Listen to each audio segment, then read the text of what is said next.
What up, everybody? Moto Fox back here again with another install video from our friends over at ATOTO.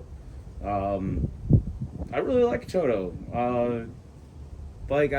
I signed up for their beta, and I've been happy with all their stuff so far. So what this one is it's an amplifier. So it's for your mids or whatever. I currently only have the stock mids in my truck, but it should still make them sound better with getting a better signal. So this is the CA-AEC01 amplifier,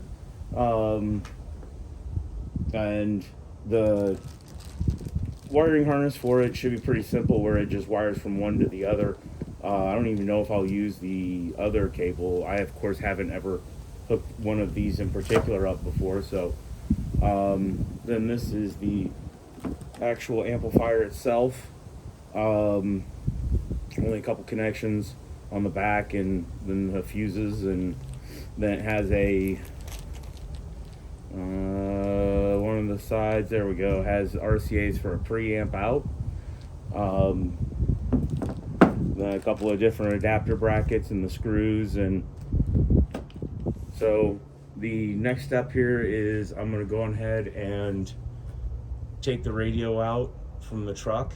I'll go ahead and show the removal of the factory radio, and then I'll come back to the tailgate here, and we'll go ahead and do how to hook everything up. So next step is into the truck. All right, and so we've moved into the truck, and when I said the factory radio, I mean the radio. It's going to be the same removal for this as it is for the factory radio. It's just this one has a lot more room behind it. So all you're going to need is some kind of a body tool or like a screwdriver or something like that. I would prefer or recommend plastic. That way you don't scratch stuff up. And then a 10 millimeter with an extension. And what I'll do, just grab hold up here and kind of pull forward. Kind of. There we go. Oh, and out it comes. And then you can just hang that down. And there's 4 screws in here. And 2 of them will be kind of straight out, that are up toward the top.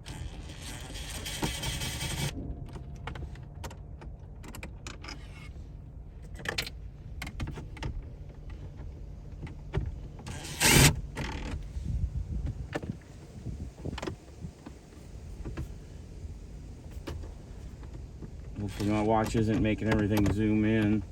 And then once we get back on the tailgate, we'll talk a little bit about specs and stuff like that for the radios, or for the radio as factory, and then what it would do with the amplifier.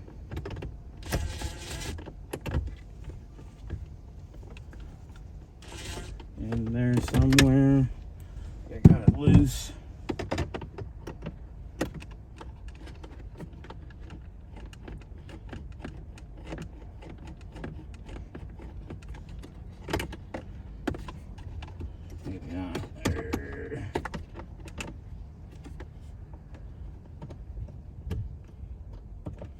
There it goes.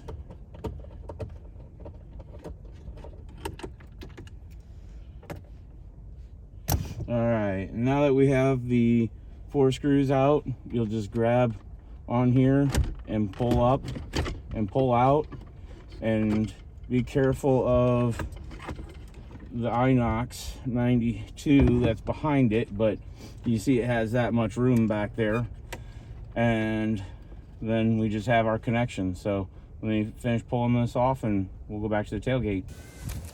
All right, so the radio's out, and I have the amp hooked up to it. Let's talk a little bit about that, and then we'll talk a little bit about specs on there. So to hook it up, I ended up using, there's a short plate and 3 longer plates. So I used a short plate and a long plate, and then I was able to use their hardware basically on this side. Use 1 screw on this side, kind of bent it out a little bit to get it there, and then I had to use a piece of my hardware to just kind of screw it onto the side there, and now that it's on there, it's definitely on there nice, so there shouldn't be any kind of noise or rattle or anything coming from there. I opted to go with the top installation. The manual recommends that, and I think it fits that better. There's a little bit of a gap up there, and I'll be able to access all these RCAs, and also the pre-outs on the side of this I should be able to use still too. Then as for the connections, it's super easy, where all that you have is well, comes with a kit is your 20 pin to a 16 pin if you have a radio that uses that, and then just your 20 pin that would come with the F7 radio, and then this is a 20 pin to 20 pin. So you have your input on this side, so you take your radio, which connect to here, connect to the input, and then your output here would go to what's already wired in the truck, or what would be this guy. Now as for power ratings, like mine, the F7 radio here, I'm going to talk in 4 ohms, where the radio does well, it recommends 4 or 8 ohm speakers, and then the amp, it recommends 4 or 2 ohms, which most car speakers are going to be 4 or less. Typically 4 is what I run in. So the RM, well, all right, so the max output for the F7 is going to be a 4x45, and then the RMS, which I think is the more important number, is 4x24. And then the amp here, in 4 ohm, its max output is 240, which is 4x60. And then its RMS is 188, which is 4x47. So going from a 4x24 to a 4x47, you know, you're almost like 1 digit short of doubling your power output, which should make it sound a lot better. Then after that, I'm trying to think if there's anything else really. Should have plenty of room, because I mean, you saw there was a full frame pistol that fits in this area here, so let me go ahead and put that in, and we'll do a little test drive on it.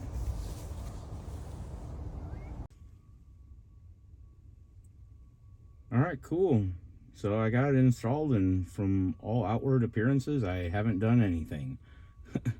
But I've taken a little while to listen to it, and damn fuck shit, holy crap, it sounds a lot better. Like the max volume is of course way higher. Like my stock speakers, I'm probably gonna end up blowing those here before too long, that's for sure. But everything sounds way better. The highs are higher. The speakers have bass now.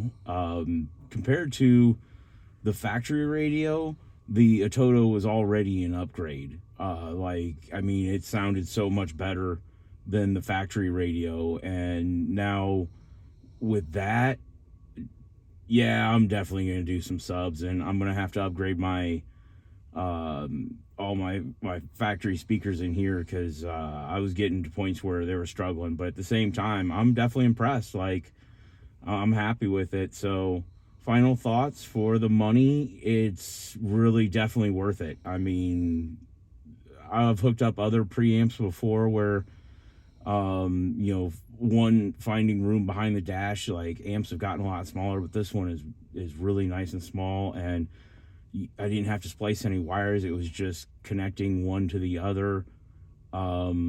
If you have an ATOTO, that is pretty much a must-have. Like, you're gonna love it. So yeah, if you guys have any questions, or if I missed something, let me know in the comments. But until then, later on, y'all. All right, I'm back here a couple of weeks later. I wanted to do some additional testing after I had finished my last video. I had some issues where when I'd turn the radio to full volume, it would kind of skip like a CD skipping or something like that. But it was the amp going into like a protection mode where, you know, since I have stock speakers and I was so impressed with the sound and I wanted to crank that fucker all the way up, you know, so it was cutting out. I adjusted the gains on the amp some, and it quit doing that. Also, another thing that I had done, like, you know, I'd had some trips coming up after that last video, so I decided to do those trips before, you know, doing the final cut on this video. And I had done some off-roading and took some pretty hard hits on bumps, and I would have the radio where it would like cut out and just, well, not cut out, but it would just go to like, well, I guess, yeah, it would cut out, and then you'd actually have to, you know, restart it, or, you know, like cycle the car to get it to come back on. But what happened was, you'll see the offending screw in the video. It was sticking out a little bit where it wasn't clearing the side. So I had to cut off the screw because I was lazy, didn't feel like getting another one, and also didn't feel like pulling the screw out to cut it off. So when I did that, it heated the screw up, melted the plastic, and it was like a floppy dick in there. So once I, you know, got home from that trip, I fixed that, and I haven't had an issue since then. Still really impressed with the sound on it. All my ATOTO products that I have so far are really good. I like them. So I guess that's kind of my final thoughts. So have a good one, everybody.